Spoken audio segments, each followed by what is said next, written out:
Hi, I'm Cliff, your DIY guy. Not really, we're kind of winging this. We're putting in hardwood floors today, actually laminate, which is kind of a composite, really high compressed cardboard, if you will. I thought it'd be easy. It would take 1 to 2 days, lay down 600 square feet. Wrong! Had some angles that were a little bit tricky, and been learning as the process goes. Started off with a table saw. That didn't end up to work out that well. Ended up using a cordless, lithium-powered handheld circular saw, which is the way to go with a laser line on it. I got the Ryobi for 59 bucks. It really sped the process up. Got this awesome dead blow hammer. It's a 48 ounce. That's the way to go. I was using a steel hammer before, and it just destroyed my equipment and also was destroying the boards. So this has been nice. You can get these little blocks from Home Depot or Lowe's, and what they do is basically get your interlocking system here going. And I won't line it up directly yet because I want to just show you how this works. And you tilt it in at a 42-degree angle is what I've been told. I don't know what it is, but it works.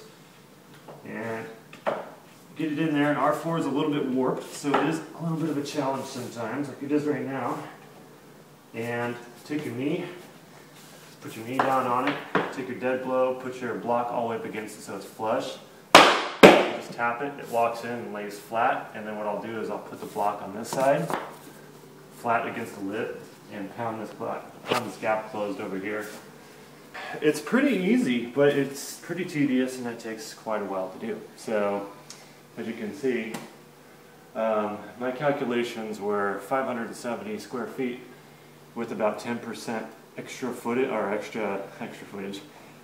extra material for screw-ups. There is a graveyard, which come this way, of screw-ups. We'll be having a memorial at the end of the ceremony to honor the casualties of the war.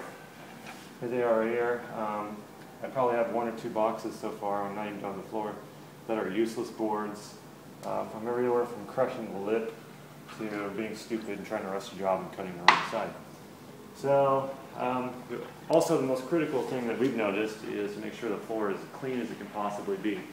Our building is a little bit older. We have a concrete subfloor, but it's not on the foundation.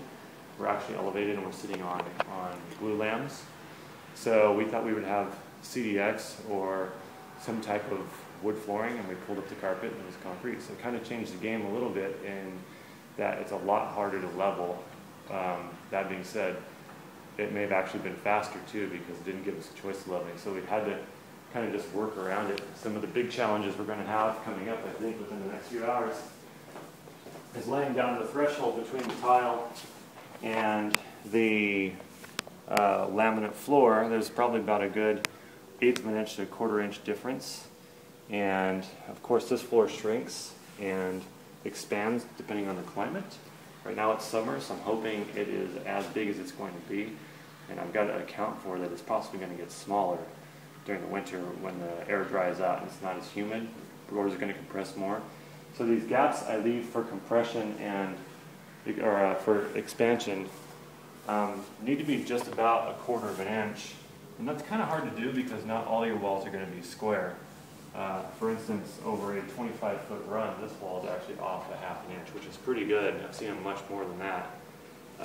So just got to account for that and kind of move the floor up. And you can't really square the floor to any one wall that I've noticed. You just kind of go with what looks right and then compensate on the edges with filling in or whatever you do. I'm still not sure exactly how it's going to work.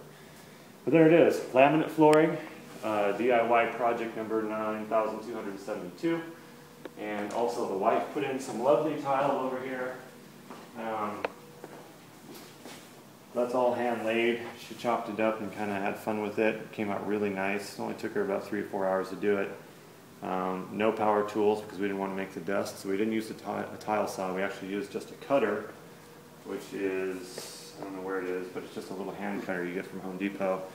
And that worked pretty well. She had very few casualties with that. So there it is, the home improvement project and DIY project for laminate flooring.